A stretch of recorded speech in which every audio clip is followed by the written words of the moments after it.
पुस्तक का नाम वेदांत दर्शन। लेखक वेदमूर्ति तपोनिष्ठ पंडित श्री राम शर्मा आचार्य जी। ऑडियो 1। भूमिका। भारतीय चिंतन धारा में जिन दर्शनों की परिगणना विद्यमान है उनमें शीर्ष स्थानीय दर्शन कौन सा है, ऐसी जिज्ञासा होने पर एक ही नाम उभरता है, वह है वेदांत। यह भारतीय दर्शन के मंदिर का जगमगाता स्वर्ण कलश है, दर्शनाकाश का दैदीप्यमान सूर्य है।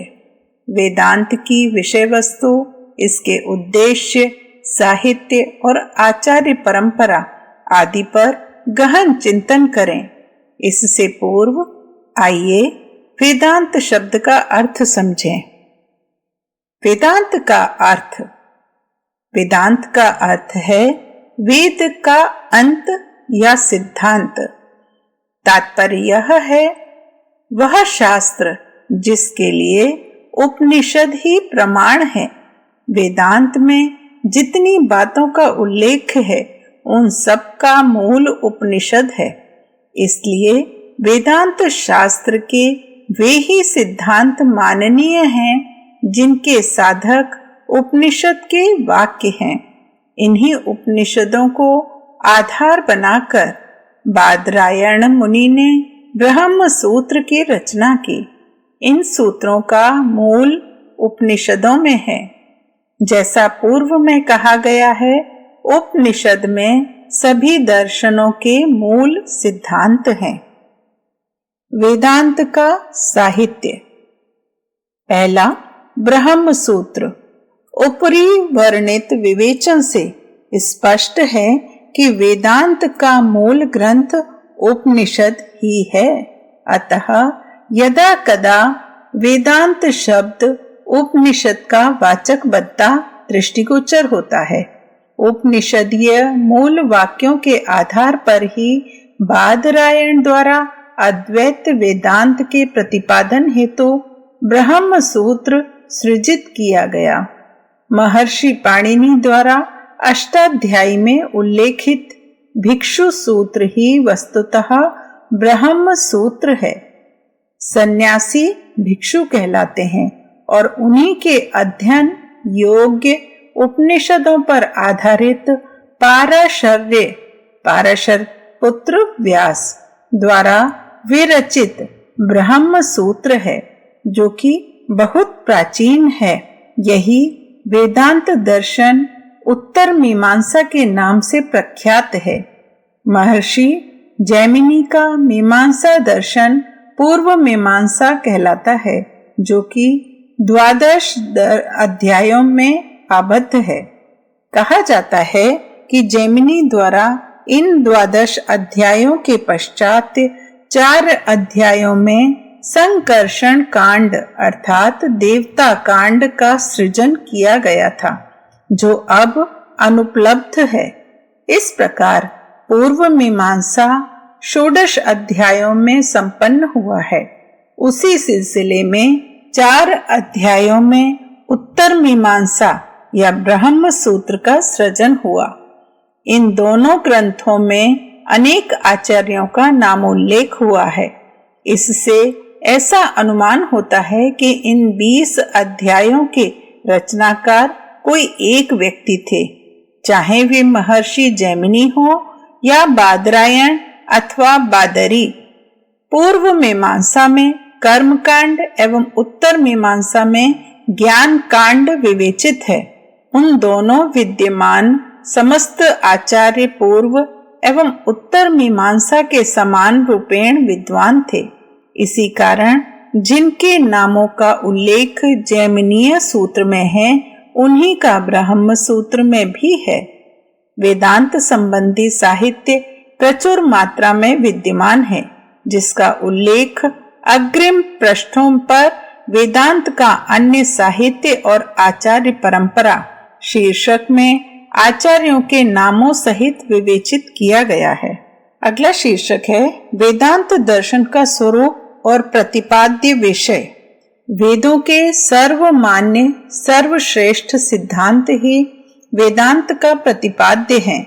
उपनिषदों में ही ये सिद्धांत मुख्यतः प्रतिपादित हुए हैं, इसीलिए वे ही वेदांत के पर्याय माने जाते हैं। परमात्मा का परम गुह ज्ञान वेदांत के रूप में सर्वप्रथम उपनिषदों में हुआ है। वेदांत विज्ञान सुनिश्चितार्थो हो वेदांते परमं गुहं पुरा कल्पे प्रचोदितः यो वेदादौ स्वरः प्रोक्तो वेदांते च प्रतिष्ठितः इत्यादि श्रुति वचन उसी तथ्य का डिंडिम घोष करते हैं। इन श्रुति वचनों का सारांश इतना ही है कि संसार में जो कुछ भी दृश्यमान है और जहां तक हमारी बुद्धि अनुमान कर सकती है, उन सब का मूल स्रोत एकमात्र पर ब्रह्म ही है। इस प्रकार ब्रह्म सूत्र मुख्यतया ब्रह्म के स्वरूप को विवेचित करता है एवं इसी के संबंध से उसमें जीव एवं प्रकृति के संबंध में भी विचार प्रकट किया गया है। यह दर्शन 4 अध्यायों एवं 16 पादों में विभक्त है। इसका प्रतिपाद्य क्रमशः निम्नवत है। पहला, प्रथम अध्याय में वेदांत से संबंधित समस्त वाक्यों का मुख्य आशय प्रकट करके उन समस्त विचारों को समन्वित किया गया है जो बाहर से देखने पर परस्पर भिन्न एवं अनेक स्थलों पर तो विरोधी भी प्रतीत होते हैं। प्रथम पाद में ये वे वाक्य दिए गए हैं जिनमें ब्रह्म का स्पष्टतया कथन है। द्वितीय में वे वाक्य हैं जिनमें ब्रह्म का स्पष्ट कथन नहीं है एवं अभिप्राय उसकी उपासना से है। तृतीय में वे वाक्य समाविष्ट हैं जिनमें ज्ञान रूप में ब्रह्म का वर्णन है। चतुर्थ पाद में विविध प्रकार के विचारों एवं संदिग्ध भावों से पूर्ण वाक्यों पर विचार किया गया है। दूसरा, द्वितीय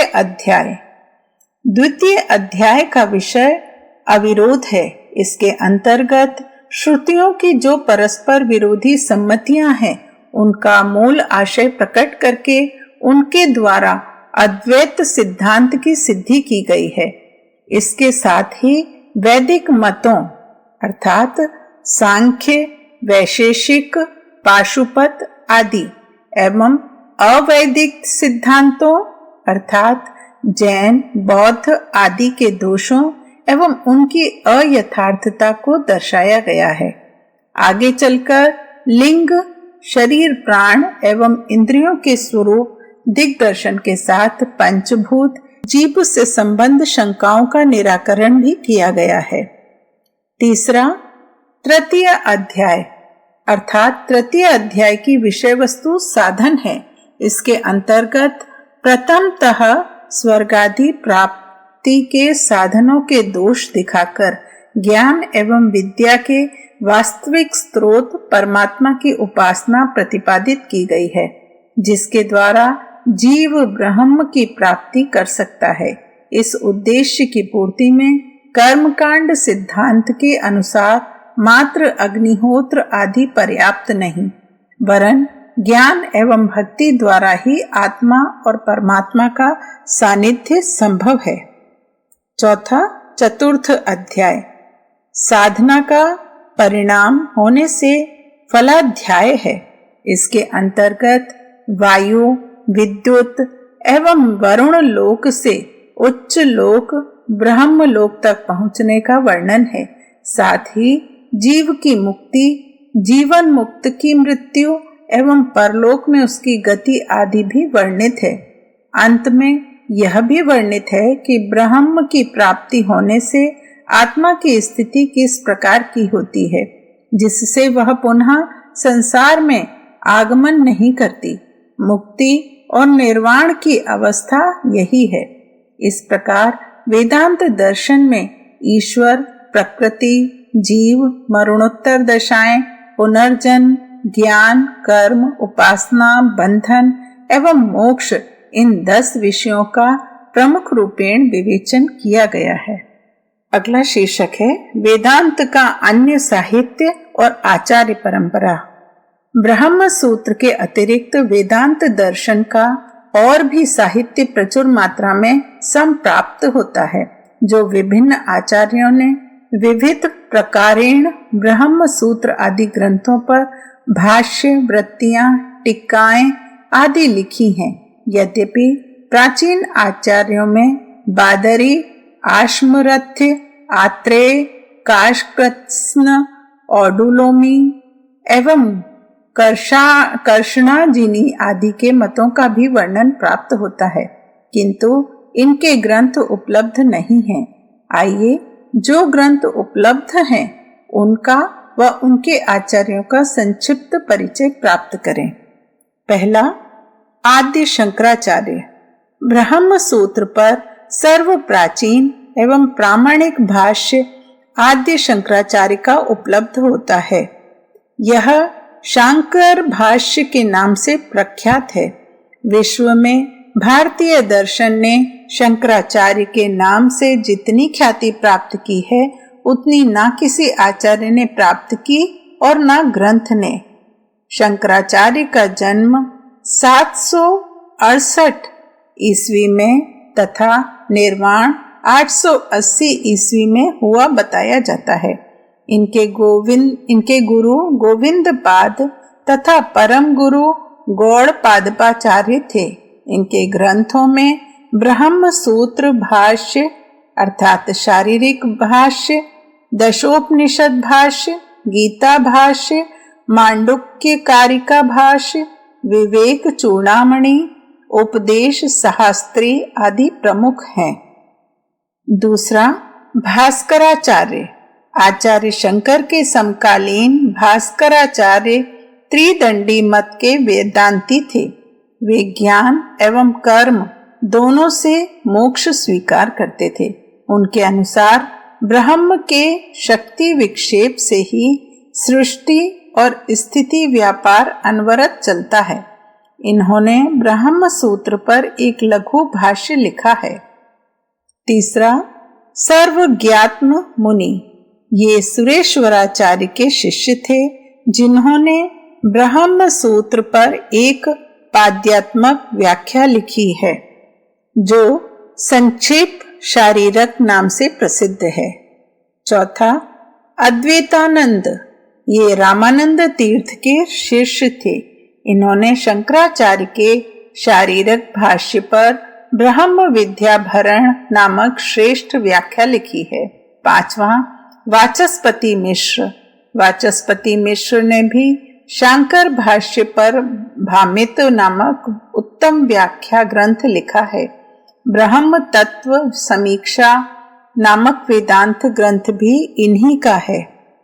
छठा, चित सुखाचार्य। 13वीं सदी के चित सुखाचार्य ने वेदांत का प्रसिद्ध ग्रंथ तत्व दीपिका नाम से लिखा, जिसने उन्हीं के नाम से चित सुखी के रूप में विशेष प्रसिद्धि प्राप्त की। सातवां, विद्यारण्य स्वामी। श्रृंगेरी पीठ के प्रतिष्ठित यति श्री विद्यारण्य स्वामी ने वेदांत विषयक कई ग्रंथ लिखे, जिनमें पंचदशी का विशेष स्थान है। इनके अन्य ग्रंथ हैं जीवन मुक्ति विवेक, विवरण, प्रमेय संग्रह, बृहदारण्य, वार्तिक सार आदि। आठवां, प्रकाशात्मा। इन्होंने पद्म पादकृत पंचपादिका पर विवरण नाम की व्याख्या का सृजन किया है। इसी के आधार पर भामती प्रस्थान से पृथक विवरण प्रस्थान निर्मित हुआ है। छठा, आमलानंद। आमलानंद ने भामती पर कल्पतरु नामक व्याख्या एवं ब्रह्म सूत्र पर एक वृत्ति भी लिखी है। इनका अपर नाम व्यासाश्रम था। 10वां, अखंडानंद। आनंद गिरी के शिष्य अखंडानंद ने पंचपादिका विवरण पर तत्व दीपन नामक व्याख्या लिखी है। 11वां, प्रकाशानंद। इन्होंने वेदांत सिद्धांत मुक्तावली नामक ग्रंथ का सृजन किया, जिसमें दृष्टि सृष्टिवाद का वर्णन है। 12वां मधुसूदन सरस्वती, इन्होंने सिद्धांत बुद्धि, सिद्धांत बिंदु, अद्वैत सिद्धि, अद्वैत रत्न लक्षण एवं वेदांत कल्प लतिका आदि ग्रंथों का प्रणयन किया। 13वां सदानंद मुनि, इन्होंने वेदांत के छात्रों के लिए अद्वैत वेदांत के तत्वों का सरल शब्दों में विवेचन करने वाला ग्रंथ वेदांत सार लिखा है, जो बालमती जिज्ञासुओं के लिए सरल पाठ्य ग्रंथ का काम करता है। इन आचार्यों के अतिरिक्त अन्य भी अनेक वेदांत के आचार्य हुए हैं, जिनमें प्रत्यक्ष स्वरूपानंदाचार्य, नरसिंहाश्रम नरसिंह सरस्वती, गीर्वाणेन्द्र सरस्वती, सदानंद यति, अप्ययी दीक्षित, धर्मराजध्वरीन्द्र आदि के नाम उल्लेखनीय हैं, जिनके ग्रंथों से वेदांत परक साहित्य का भंडार भरा हुआ है। इस प्रकार वेदांत के विभिन्न ग्रंथों में अद्वैत वेदांत ब्रह्मसूत्र ही सबका मुकुटमणि सिद्ध होता है। इस पर अनेक आचार्यों ने भाष्य लिखे हैं, जिनके नाम व काल का विवरण इस प्रकार है। पहला शांकर्य भाष्य, दूसरा भास्कर भाष्य, तीसरा रामानुज भाष्य, चौथा निम्बार्क भाष्य, पांचवा माधव भाष्य, छठा श्रीकंठ भाष्य, सातवां श्रीकर भाष्य, आठवां वल्लभ भाष्य, 9वां विज्ञान भिक्षु भाष्य, 10वां बलदेव भाष्य और 11वां शक्ति भाष्य।